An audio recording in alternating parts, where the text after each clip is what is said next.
इस जल प्रलय में अभ्यास प्रश्न उत्तर। नमस्कार। आज हम कृतिका भाग 1 पाठ 1 इस जल प्रलय में फणीश्वरनाथ रेणुकृत पाठ्य पुस्तक के प्रश्न अभ्यास देखेंगे। प्रश्न क्रमांक 1, बाढ़ की खबर सुनकर लोग किस तरह की तैयारी करने लगे? उत्तर, बाढ़ की खबर सुनकर लोग अपनी सुरक्षा के प्रबंध और अत्यावश्यक सामानों को जुटाने में लग गए। उन्होंने आवश्यक ईंधन, आलू, मोमबत्ती, दिया सलाई, पीने का पानी और कंपोस्ट की गोलियां इकट्ठी कर ली ताकि बाढ़ से घिरे जाने पर कुछ दिनों तक गुजारा चल सके। प्रश्न क्रमांक 2, बाढ़ की सही जानकारी लेने और बाढ़ का रूप देखने के लिए लेखक क्यों उत्सुक था? उत्तर, लेखक ने बाढ़ को कई बार देखा था। उसने अनेक बार बाढ़ पीड़ितों की सहायता भी की थी, परंतु किसी नगर में, विशेषकर अपने नगर में पानी किस प्रकार से घुसेगा यह जानना बिल्कुल नया अनुभव था। इसलिए उसे घुसते हुए पानी को देखने की बड़ी उत्सुकता थी। उसने रिक्शे वाले को यही शब्द कहे थे, चलो पानी कैसे घुस गया है वही देखना है। प्रश्न क्रमांक 3, सबकी जबान पर एक ही जिज्ञासा, पानी कहाँ तक आ गया है, इस कथन से जन समूह की कौन सी भावनाएं व्यक्त होती है? उत्तर, पानी कहाँ तक आ गया है यह जिज्ञासा सबके मन में थी। सब अपनी जबान से यही शब्द कह रहे थे।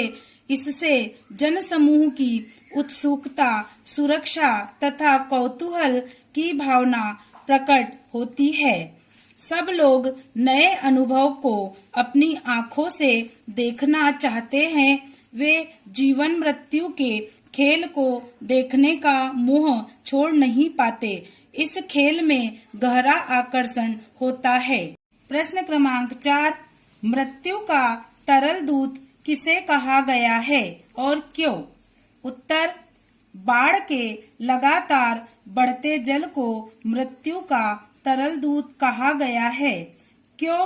बाढ़ के इस जल ने न जाने कितने प्राणियों को उजाड़ दिया था, बहा दिया था और बेघर बार करके मौत की नींद सुला दिया था।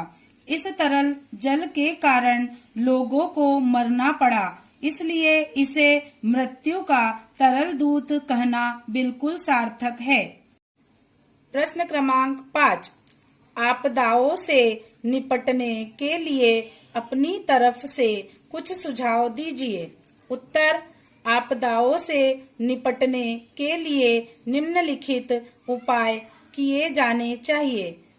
1, सरकार को सभी प्रकार के संभावित खतरों से निपटने के लिए साधन तैयार रखने चाहिए।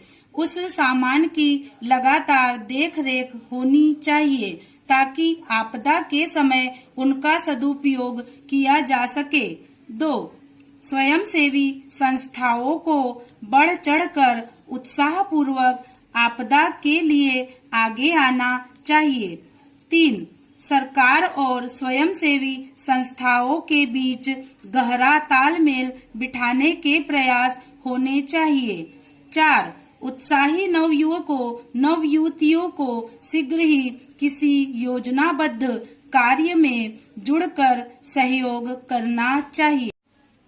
प्रश्न क्रमांक 6, जब दानापुर डूब रहा था तो पटनिया बाबू लोग उलटकर देखने भी नहीं गए। अब बुझो इस कथन द्वारा लोगों की किस मानसिकता पर चोट की गई है?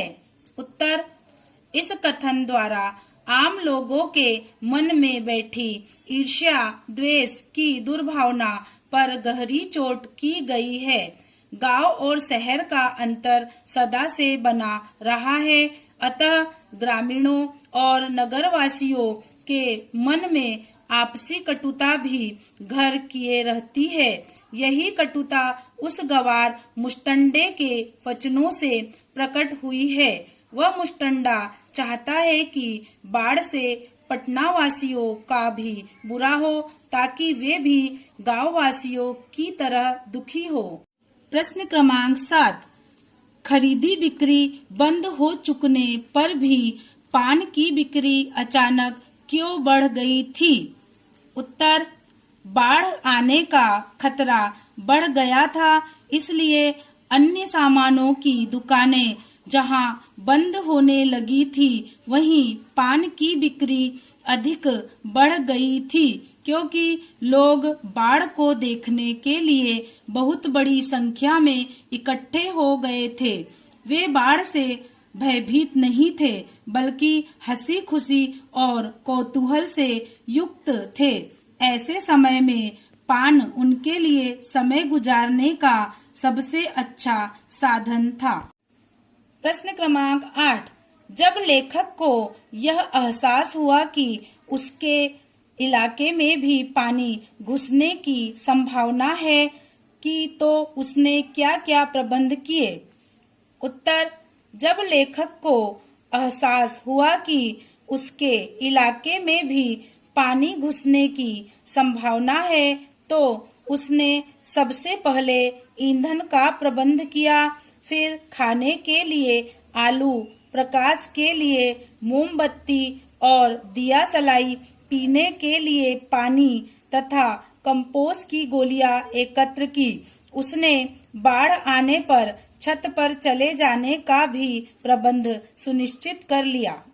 प्रश्न क्रमांक 9, बाढ़ पीड़ित क्षेत्र में कौन कौन सी बीमारियों के फैलने की आशंका रहती है? उत्तर, बाढ़ पीड़ित क्षेत्र में अक्सर पकाही घाव हो जाता है। बाढ़ के गंदे संदे जल के कारण लोगों के पांव की उंगलियों में सड़न लग जाती है और तलवों में घाव हो जाते हैं। प्रश्न क्रमांक 10, नौजवान के पानी में उतरते ही कुत्ता भी पानी में कूद गया। दोनों ने किन भावनाओं के वशीभूत होकर ऐसा किया? उत्तर, नौजवान और कुत्ता परस्पर गहरे आत्मीय थे। दोनों एक दूसरे के सच्चे साथी थे। उनमें मानव और पशु का भेदभाव भी नहीं था। वे एक दूसरे के बिना नहीं रह सकते थे। यहाँ तक कि नौजवान को कुत्ते के बिना मृत्यु भी स्वीकार नहीं थी। इस व्यवहार से उनकी गहरी मैत्री का परिचय मिलता है। प्रश्न क्रमांक 11, अच्छा है कुछ भी नहीं, कलम थी वह भी चोरी चली गई। अच्छा है कुछ भी नहीं मेरे पास। मूवी, कैमरा, टेप रिकॉर्डर आदि की तीव्र उत्कंठा होते हुए भी लेखक ने अंत में उपयुक्त कथन क्यों कहा? उत्तर, लेखक बाढ़ के अनुभव को पूरी तरह जीना और भोगना चाहता है। उधर उसका कलाकार मन चाहता है कि वह बाढ़ के दृश्यों को संजो ले। यदि उसके पास मूवी कैमरा, टेप रिकॉर्डर या कलम होती तो वह बाढ़ का निरीक्षण करने की बजाय उसका चित्रण करने में लग जाता। तब जीवन को साक्षात भोगने का अवसर उसके हाथ से निकल जाता।